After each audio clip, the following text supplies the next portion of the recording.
Buenas, vamos con el tema 10 de Historia de la Psicología, el funcionalismo, la segunda parte. El funcionalismo es una corriente filosófica y psicológica que considera que la vida mental y el comportamiento en términos de adaptación que activa el ambiente por parte de la persona. Para resumir un poco lo que era el funcionalismo. Bueno, el funcionalismo, punto número 1. Funcionalismo y psicología genética. 1.1. James Baldwin, de 1861 a 1934, y la perspectiva genética. La genética tiene que ver con el génesis.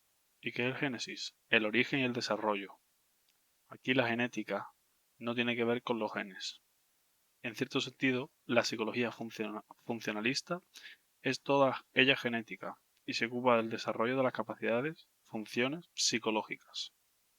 Probablemente fue Baldwin quien más lejos llevó esa identificación. Su obra supuso el esfuerzo más ambicioso por elaborar un sistema teórico y psicológico de corte funcionalista y genético. Desde su punto de vista, ningún tipo de actividad psicológica puede entenderse reduciéndola a causas subyacentes o mecanismos biológicos o mentales que la produjeran. Importante este cuadrito, o sea, esta línea. Desde el punto de vista, ningún tipo de actividad psicológica puede entenderse reduciéndola a causas subyacentes o mecanismos biológicos o ambientales que la produjeran. La actividad psicológica posee una lógica propia, de manera que la única clase de explicación psicológica que tiene sentido es la que se fija en el desarrollo secuencial, a lo largo del tiempo, de las diversas formas de actividad del sujeto, desde la más simple, reflejo, percepción, hasta la más compleja, reflexión, pensamiento. Las funciones psicológicas más complejas se construyen sobre las más simples, pero no se reducen a ellas, sino que implican transformaciones, novedades. Esta parte es importante, ¿vale? El cuadrito está amarillo. Las funciones psicológicas más complejas se construyen sobre las más simples, pero no se reducen a ellas. O sea, se construyen, pero no se reducen, sino que implican transformaciones o novedades. La adaptación del sujeto al medio está condicionada por lo que el propio sujeto hace y, además, la actividad es social. Baldwin elaboró su versión de funcionalismo tomando ideas del evolucionismo, como vimos en el tema anterior, confrontando las suyas con las de William James o incorporando ideas de Theodore Ribot. En lo relacionado con la ontogénesis, tal perspectiva fue afinada gracias a la observación del comportamiento de su propia hija Ellen. James M. Baldwin resaltaba el hecho de que los niños pequeños se relacionaban con su entorno de una forma muy directa, a través de la acción. Al comienzo de su carrera interpretó ese hecho mediante un principio muy similar al de la teoría motora de la conciencia, que vimos en el tema pasado de William James. La dinamogénesis, muy importante, la dinamogénesis. ¿Y qué es? Según la cual los contenidos mentales tienden a convertirse inmediatamente en acciones. ¿Vale? Los contenidos mentales se convierten en acciones. La reacción circular. Baldwin en el 1895 fue poniendo un énfasis cada vez mayor en la dinamogénesis, la que hemos visto arriba, y que no es un principio estático, sino que va evolucionando y se transforma conforme el niño crece. Teorizóse eso recurriendo al concepto de reacción circular. Una reacción circular, ¿qué es? Es una acción que se repite hasta que se satisface una necesidad en el organismo, tipo como la homeostasis. ¿Vale? Importante esta reacción circular. De lo más importante de Baldwin es la dinamogénesis y la reacción circular. Si una necesidad queda satisfecha, la acción cesa aunque el estímulo que la produzca permanezca. Si no, se mantiene aunque el estímulo desaparezca.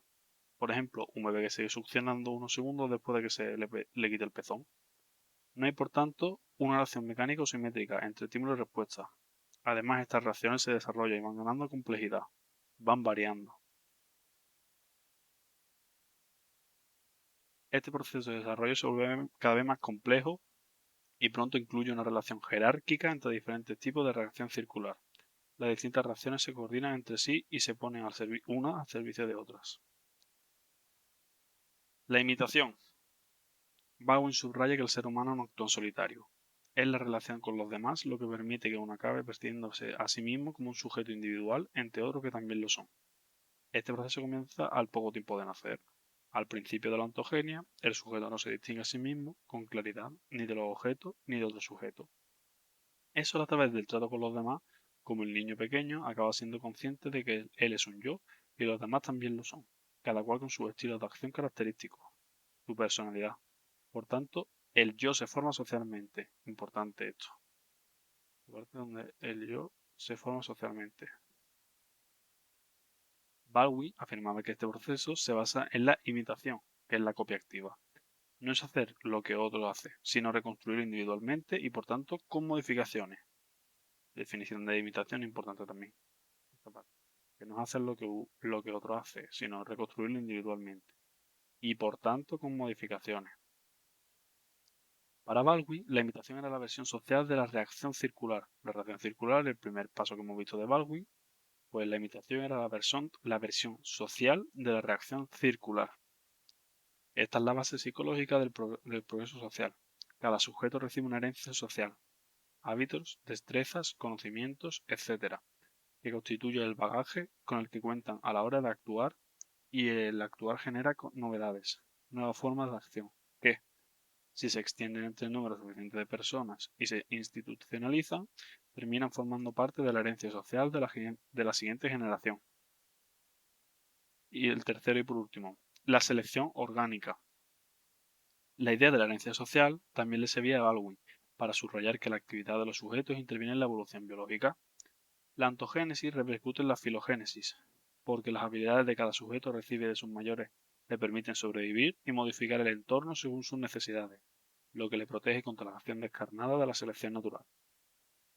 Importante de este párrafo. Los individuos más aptos lo son por razones psicosociales, porque sobreviven gracias a lo que han aprendido. Baldwin lo extendía a todas las especies animales. Es el comportamiento el que permite a los organismos sobrevivir y adaptarse. ¿Vale? Importante esta parte de la selección orgánica. La teoría de la selección orgánica de Baldwin, en 1896, hace referencia al hecho de que son los organismos y no solo el ambiente los que seleccionan, porque a través de su actividad condicionan quienes parecen y quienes sobreviven. Aunque no haya herencia social, sigue habiendo selección orgánica. La selección orgánica es la que ha permitido el surgimiento y expansión de la herencia social. El progreso de la selección orgánica se da desde que un individuo nace. Se aprende con comportamientos que le permitirán sobrevivir e incrementar sus probabilidades de reproducción. ¿Vale? Pues tenemos que quedarnos bien con esto de Baldwin, con la dinamogénesis que hemos visto aquí y sus tres puntos, sus tres teorías, que era la reacción circular, que tiene que ver con la dinamogénesis, como hemos visto aquí, la imitación, en este cuadrito, que la imitación, la definición está aquí, y que era la versión social de una reacción circular, y la selección orgánica, importante este cuadrito, y la teoría de la selección orgánica. 1.2. La psicología de John Dewey, 1859 a 1952. Aunque fue todo un filósofo, uno de los pragmatismos más importantes, pragmatismo que vimos en el tema pasado, Dewey también escribe con profundidad sobre psicología, educación y política, y desempeñó el cargo de presidente de la American Psychological Association, la APA, en el año 1899. Estuvo influido por el evolucionismo darwiniano y como sabemos que el funcionalismo estuvo influido, y por las ideas de autores como Kant, Hegel y William James. El arco reflejo. A Dewey se le suele recordar por su crítica a la concepción asociacionista del arco reflejo, es decir, de la relación entre estímulo y respuesta o sensación y movimiento. Esta es la definición de arco reflejo. De la relación entre estímulo y respuesta o sensación y movimiento.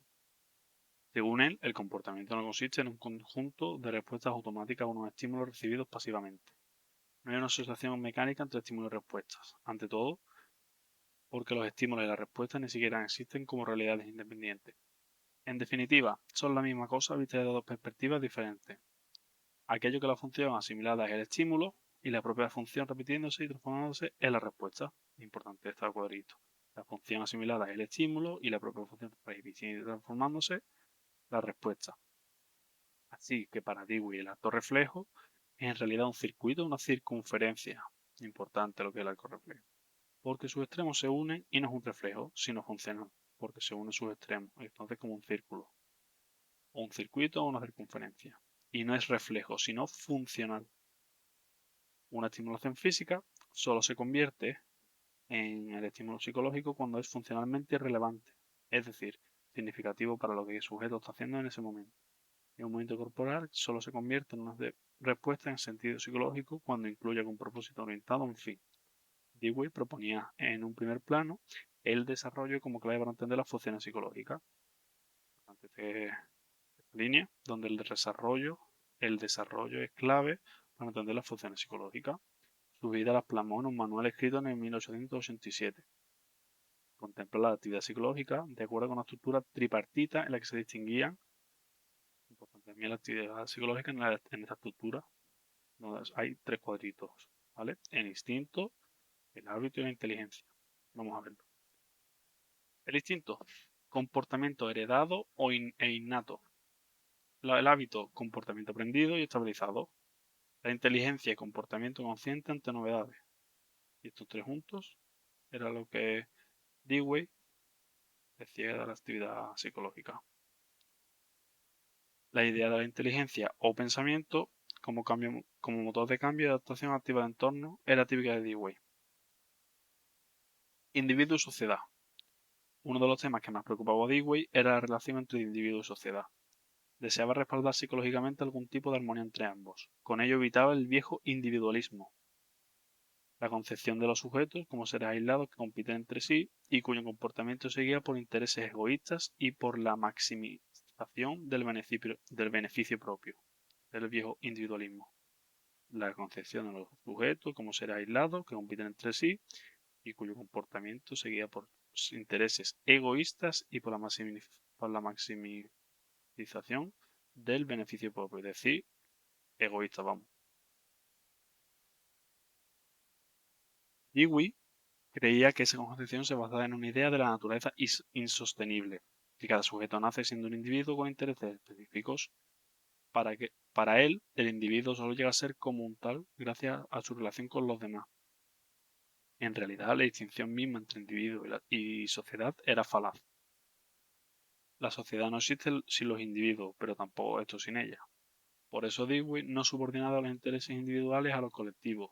Su nuevo individualismo consideraba mejor fundamentado psicológicamente. Se basaba en que, dado que el yo se forma a merced de la interacción social, lo que beneficia a la sociedad beneficiará al individuo. Importante esta, a partir de aquí.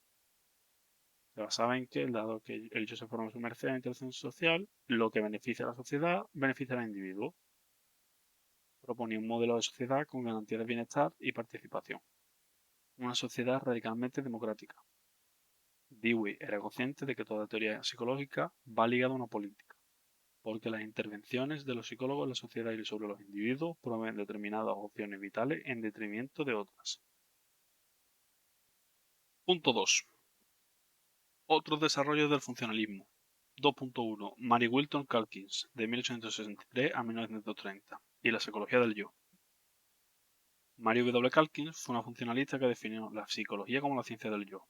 Fue la primera mujer en prescindir la APA e introdujo la discusión sobre el carácter aprendido de las diferencias psicológicas entre hombres y mujeres. A principios del siglo XX propuso una perspectiva teórica basada en la idea de lo que definitorio de la vida psicológica, que es la vivencia del yo, el self. Llegó a plantear una reconciliación entre el funcionalismo y el estructuralismo, basándose en que la idea de una psicología del yo debía ser incompatible con una psicología que estudiase los elementos básicos estructurales de la conciencia, entendiendo el yo como ámbito de unificación de estos. Sin embargo, otorgó una creciente importancia a tal ámbito, criticando tanto a los estructuralistas como a los funcionalistas.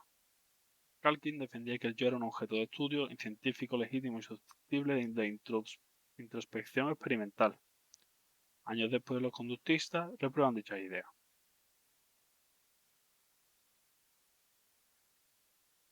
2.2. George Herbert Mead, en 1863 a 1931, y la psicología social. George Herbert Mead es uno de los padres del interaccionismo simbólico. ¿Qué es el interaccionismo simbólico?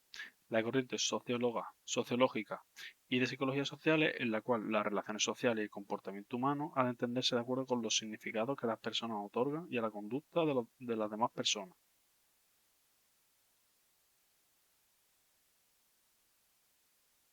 Como buen funcionalista, Mead subraya que sujeto y ambiente se modifican mutuamente, se construyen recíprocamente. En esa construcción son decisivas las funciones psicológicas, que parte de la base de instintos y hábitos que operan siempre coordinados con la inteligencia. Comportamiento consciente que se pone en marcha ante situaciones novedosas. El acto. Mead, igual que Baligo o Dewey, teorizaba la coordinación entre individuos y sociedad recurriendo a la psicología. Para él, el sujeto individual se forma solo en el seno de un grupo social, y la psicología social, se ocupa de explicar la interacción entre ambos y la acción del sujeto dentro de su grupo. Además, el método de la psicología ha de ser tan objetivo como el de los conductistas, en el sentido de que debe fijarse en el comportamiento. De hecho, el planteamiento de Diego Mead recibe el nombre de conductismo social. Importante este párrafo.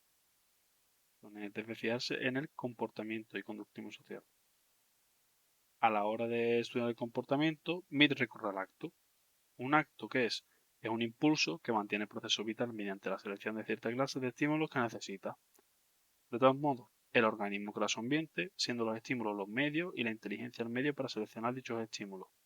Esta definición aparece en dos ideas comunes a James, a Ball y a Dewey, que hemos visto los tres. 1. La conciencia y la inteligencia son procesos selectivos. 2. Los estímulos y la respuesta, los actos, se definen recíprocamente, no existen por separado. 3. Los objetos incorporan ya su funcionalidad. El gesto. Un acto supone una coordinación de acciones individuales. Su fundamento y su origen filogenético y ontogenético es el gesto. ¿Qué es el gesto? Es una acción que funciona como un estímulo para la acción de otro sujeto, quien a su vez emite gestos que reobran sobre el otro. La referencia de un gesto o su significado radica en el efecto sobre quien lo recibe. Además, el gesto es un cierto modo de algo subobjetivo, que se emite conscientemente y su significado compartido. Ahora bien, el emisor de gesto no reacciona igual que el receptor. El comportamiento no consiste en reacciones automáticas o mecánicas a los estímulos, sino que los gestos suspenden esas reacciones y permiten el control del comportamiento. Esto que viene, es decir, estos dos párrafos son importantes, ¿vale? El comportamiento no consiste en reacciones automáticas o mecánicas de los estímulos, sino que los gestos suspenden esas reacciones y permiten el control del comportamiento. Finalmente, el gesto es el fundamento de la adopción de los roles sociales, puesto que quien lo emite sabe quién será su efecto previsible en quien lo recibe, y de este modo cada uno desempeña una función diferente en la relación social.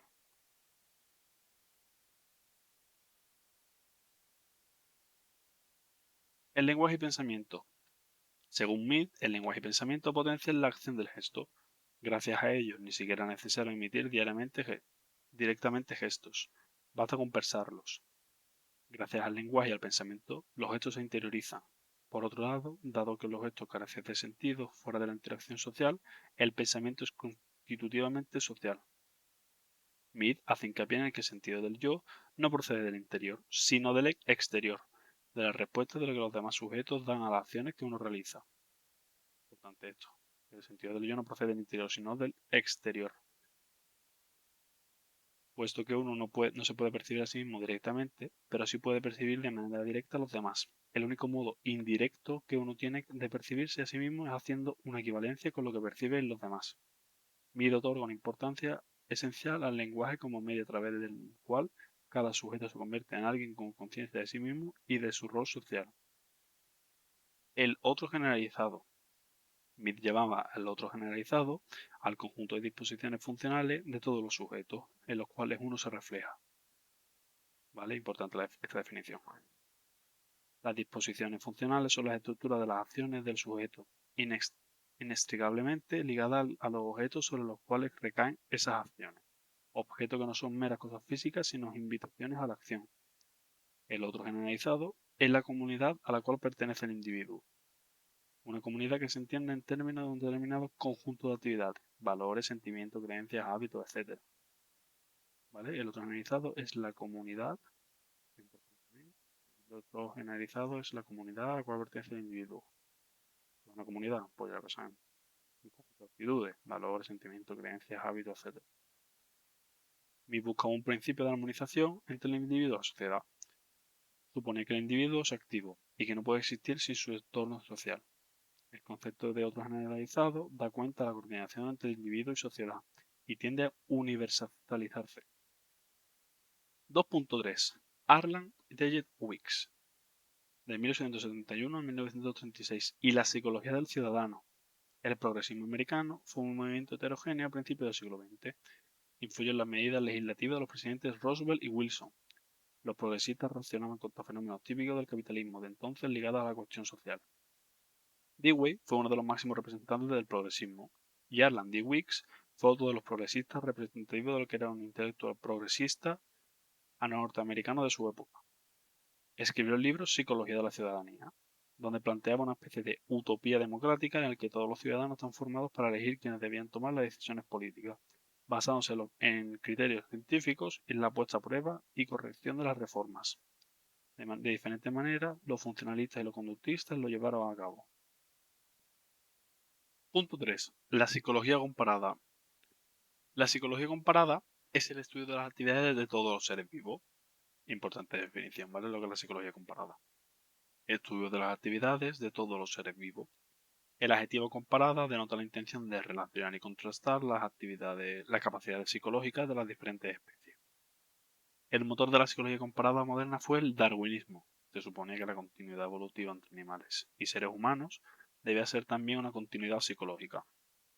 La psicología comparada se fundó en Gran Bretaña, a partir del darwinismo, y tras cruzar el Atlántico fue uno de los ingredientes que contribuyeron al surgimiento del funcionalismo norteamericano. Pretendía definir los niveles de complejidad de su objeto de estudio tal y como han ido desarrollándose a lo largo de la evolución.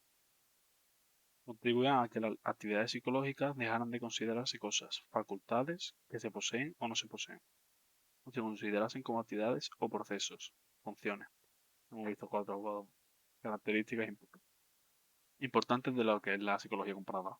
Aquí está aquí la definición, que es el estudio de las actividades de todos los seres vivos y quiere relacionar y contrastar las capacidades psicológicas de las diferentes especies. El motor de la psicología comparada moderna fue el darwinismo, se fundó en Gran Bretaña y que continúan las actividades psicológicas y se consideran como actividades o procesos, funciones. 3.1. De Darwin a George J. Romanes, 1848 a 1894. El método anecdótico. El biólogo británico George J. Romanes, amigo de Darwin, fue el primer continuador de este en el estudio de la inteligencia animal. La intención de Romanes era recopilar todas las observaciones posibles sobre el comportamiento animal para sistematizarlas y realizar a partir de ellas inferencias teóricas sobre la mente de los animales, hasta llegar a elaborar una teoría de la evolución psicológica, o sea, una psicología comparada completa. Importante esto último dicho, ¿vale? Hasta llegar a elaborar una teoría de la evolución psicológica o una psicología comparada completa. Sin embargo, la cantidad de datos era tal que los publicó solos en un libro titulado Inteligencia Animal. Romanes pasa la historia de la psicología ligada a la etiqueta de método anecdótico. Muy importante este término. En efecto, en inteligencia animal, Romanes se basaba en observaciones causales y dispersas, procedentes de la vida cotidiana y no de situaciones controladas, con un cierto rigor metodológico. En ese sentido, su método era anecdótico, es decir, de observaciones causales y dispersas, procedentes de la vida cotidiana y no de situaciones controladas. Además, muchos rechazaron las ideas de Romanes sobre la mente animal porque, según ellos, cae en el antropomorfismo. ¿Y qué es esto? La contribución de características psicológicas humanas a los animales. Romanes afirmaba que, en la medida de la conducta pareciera a la humana, era legítimo inferir que poseía capacidades mentales complejas. A pesar de las críticas, Romanes no se limitaba a recolectar anécdotas, sino que procuraba dar prioridad a los datos confirmados por variaciones por observadores independientes. Según el primatólogo Frank de Waal, es inevitable realizar conjeturas sobre los procesos psicológicos de los animales, ya que vivimos en el mismo mundo que ellos. 3.2. C. Lloyd Morgan. El canon de C. Lloyd Morgan. En 1852 a 1936. El británico Conway Lloyd Morgan, profesor de la Universidad de Bristol, realizó un trabajo de observación más sistemático que el de Romanes. Fue discípulo de Romanes. En lo metodológico, introdujo los diseños experimentales en el estudio de comportamiento animal, aplicando el concepto de ensayo-error. A Morgan se le suele recordar por formular el principio de la parsimonia conceptual, que expresó en forma de canon, es decir, de regla o modelo que pretendía servir como guía epistemológica a la hora de hacer la psicología comparada y a la hora de interpretar el comportamiento de los animales de acuerdo con las categorías típicas del funcionalismo: instinto, hábitos e inteligencia. Según el canon de Morgan, no en ningún caso podemos interpretar una acción como resultado del ejercicio de una facultad psíquica superior si se la puede interpretar como resultado del ejercicio de otra que se mantiene en un nivel inferior de la escala psicológica. En cuanto a la idea de ensayo-error, se trataba de un concepto que, con ese u otro nombre, era omnipresente en el funcionalismo y en la psicología comparada. Se refería al hecho de que la actividad psicológica consiste en una puesta a prueba y corrección de hábitos. ¿Vale? Tenemos aquí un cuadrito ahora para diferentes interpretaciones según los funcionalistas y los mecanicistas. Funcionalista: el ensayo-error es un tanteo. Las respuestas dependen del sujeto. No se puede hablar de errores en sentido estricto. Un observador puede determinar algo erróneo que el propio sujeto ve bien, y los mecanicistas veían que el ensayo-error es un proceso ciego, no un tanteo. Las respuestas dependen del azar, a veces son correctas, a veces erróneas. La concepción del ensayo-error que manejaba Morgan en 1900 estaba más cerca de la interpretación funcional. Es decir, la que habíamos visto arriba, la primera, la verde. Consideraba el ensayo-error como una forma de inteligencia práctica irreductible. Importante esto. De forma de inteligencia práctica irreductible a un puro mecanismo de selección automática entre estímulos y respuestas. En última instancia, el canon debería servir para ubicar a cada individuo en el nivel evolutivo de complejidad psicológica correspondiente a su especie.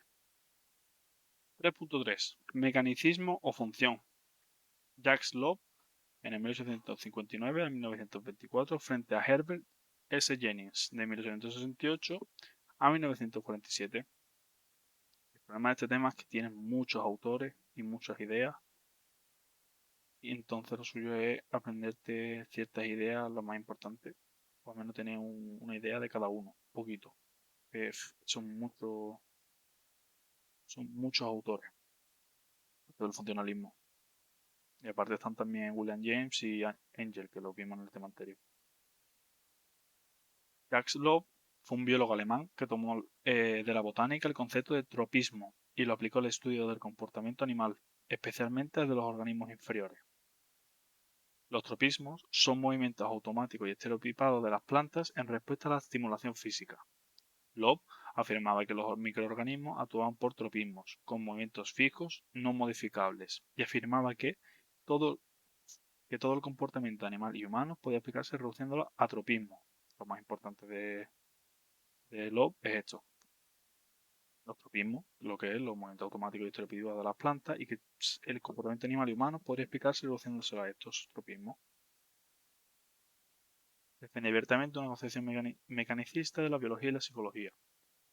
Identificaba la ciencia con mecanismos y apostaba por una explicación mecánica de la vida, que incluyera tanto los hechos biológicos como el comportamiento de los animales y el ser humano, y que además nos dijera conforme a qué valores debemos vivir. El zoólogo norteamericano Herbert Spencer Jennings, descontento con las perspectivas reduccionistas de Loeb, recurrió a un concepto de ensayo-error y lo aplicó al estudio de animales inferiores. Importante esto. Jennings mostraba que el comportamiento de los organismos más simples incluía procesos de ajuste contextual al entorno, aprendizaje, en función de la estimulación encontrada en él. Jennings mostraba que en un principio genérico, lo de la función psicológica se podía emplear para describir una multitud de fenómenos comportables distintos. 3.4. Robert M. Yerkes, de 1876 a 1956, y la primatología. Robert M. Yerkes fue el padre de la primatología en Norteamérica. Yerkes defendía la existencia de una escala filogenética de funciones psicológicas de complejidad creciente en un sentido similar a Morgan. Importante esto, que defendía él. La escala filogenética de funciones psicológicas de complejidad creciente, como Morgan. Reconocer los animales funciones relativamente complejas, como los que permite asociar imágenes e ideas o realizar juicios simples. Para estudiar estas funciones diseñó diversos aparatos a los que sometía a diferentes animales a prueba y tareas de los que debía resolver. Fundó el Laboratorio de Biología de los Primates en 1929 en Florida. Su concepción de la psicología comparada en general y de la primatología en particular era utilitaria. Los animales eran para él modelos con los que contrarrestar la especificidad psicológica humana. A diferencia de la psicología animal, la primatología sigue utilizando la observación de los animales en su medio natural, y al menos abría el espectro de las investigaciones a los simios. Punto 4. Deriva del funcionalismo y la psicología comparada. Algunos historiadores creen que el funcionalismo nació en 1896 y que nunca murió. El conductismo y la psicología cognitiva habrían sido continuadores naturales del funcionalismo. Importante. Esto es lo de conductismo y la psicología cognitiva. Y la psicología animal conductista habría sido la continuadora natural de la psicología comparada. 4.1. La psicología animal de Edward L. Thorndike, de 1874 a 1949. Edward L. Thorndike es el funcionalista que abrió las puertas del conductismo. Conductismo que ya lo veremos más adelante en un par de temas. Muy importante. Este es de los que más suelen preguntar este tema, Thorndike. Es de los más importantes que hay con Mead. Me suelen preguntarlo también. Dewey y Baldwin. De Baldwin también encima tenemos la lectura, que ya la subiré. Bueno, el funcionalista que abrió las puertas del conductismo. Sugería que una ley general explica todas las clases de actividades psicológicas, y además se trataba de una ley entendiendo en un sentido mecánico, es decir, que funciona al margen de la actividad de los sujetos. Las investigaciones más conocidas de Thorndike tienen que ver con el aprendizaje de los gatos, en un dispositivo que denominaba cajas problema. Puzzle boxes. Importante estas cajas problema. ¿Cuál es el experimento? Se introduce a los gatos en el interior y un recipiente de comida a la vista fuera de la caja. Los gatos deben aprender a accionar el mecanismo de apertura para obtener la comida. Le interesaba averiguar si los animales aprendían de forma inteligente o bien como él creía por puro proceso de ensayo-error, entendiendo términos mecanicistas y asociacionistas. ¿Cuál es el resultado? Comprobó que los gatos cada vez tardaban menos en salir de la caja. Según él, los gatos realizaban movimientos al azar y algunos de estos movimientos aleatoriamente accionaba el mecanismo de salida. Thorndike, importante esto, que es el resultado, pensaba que el éxito accidental de los movimientos era el que hacía más probable que se repitiera en la siguiente ocasión. Para dar cobertura científica a este fenómeno, formuló dos leyes que se basaban en una concepción asociacionista de la actividad psicológica. Asociacionista. Muy importante estas dos leyes de Thorndike. Ley del efecto y ley del ejercicio. La ley del efecto, las características, manteniendo constante en otras condiciones, un movimiento exitoso quedará más conectado a la situación. Si una situación se repite, se repetirán los movimientos exitosos. Efecto del comportamiento, éxito accidental. La ley del efecto es el éxito accidental. Ley del ejercicio, características complementarias a la ley del efecto. La fijación del comportamiento exitoso depende también del número de veces en las que se dé la situación. Las asociaciones entre estímulos, la situación y la respuesta a los movimientos se fortalecen con la práctica, como en el gato, que cada vez que lo hacía más veces, lo hacía más rápido. Para los psicólogos más cercanos a la sensibilidad teórica de James, Baldwin, Dewey o Mead, lo que hacía Thorndike era, en el fondo, desvirtuar el funcionalismo, porque explicaba todo el comportamiento, incluyendo el humano, mediante un único principio general formulado en clave asociacionista y mecanicista con la ley del efecto. Vamos, que Thorndike desvirtuaba el funcionalismo.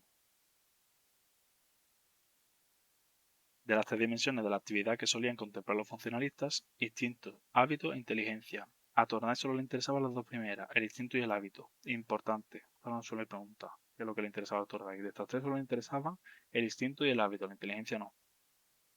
Lo he visto en algún examen. Asimismo, para los psicólogos comparados, Thorndike era un psicólogo comparado un tanto sui generis, porque reducía la complejidad de las actividades a un solo proceso, el ensayo-error, que se repetía incesantemente en toda la escala filogenética y en cualquier situación. Estas son críticas. Morgan creía que los diseños experimentales de Thorndike carían de validez ecológica. Por otro lado, Kohler criticaba a Thorndike porque se limitaba a mostrar lo que no podía hacer los animales. No aportaba nada positivo al estudio de su comportamiento. Aunque Morgan y Kohler lo criticó uno porque Morgan decía que carecían de validez ecológica y Thorndike pues se limitaba a mostrar lo que no podía hacer los animales. 4.2. La rebelión conductista. Funcionalismo al conductismo. Vamos a ver ahora. Es común presentar el conductismo como salida natural del funcionalismo. Se trata de una interpretación según la cual el conductismo supuso un progreso científico respecto al funcionalismo, al que depuró eliminando la conciencia, la mente, etc. Sin embargo, las cosas no fueron tan simples. El conductismo nació plural, no hubo solo una versión de este. Por otro lado, el conductismo tomó sus propias opciones teóricas, que suponían un cambio de intereses acorde con el escenario socio-institucional de la Norteamérica posterior a la Primera Guerra Mundial. No parecía quedar ya lugar para las discusiones teóricas sobre la conciencia, la adaptación, la evolución mental, la formación del yo o la ciudadanía. En cierto modo, los conductistas eran unos jóvenes profesionales llenos de ambición, rebelándose contra una psicología que, a su juicio, estaba lastrada por la excesiva teorización y por el contacto con la filosofía y las ciencias sociales. ¿Vale? Importante esto de los conductistas, como pelearon con el funcionalismo. Vamos a dejar por aquí el resumen del capítulo de este capítulo, la segunda parte del funcionalismo. Y como he dicho, son muchos autores, donde recomiendo que intentéis sobre todo fijar en este esquemita, que es lo más importante, donde hemos visto a Baldwin, con lo de la reacción circular, lo de la hemogénesis, el efecto Baldwin y la teoría de la sección orgánica. A Dewey, con lo de la crítica del arco reflejo, lo del progresismo, etc. Bueno, lo del nuevo individualismo. George Mill, lo del psicólogo social, lo del acto y lo del gesto, el otro yo generalizado. Calkins, la vivencia del yo. Dick, psicólogo del ciudadano.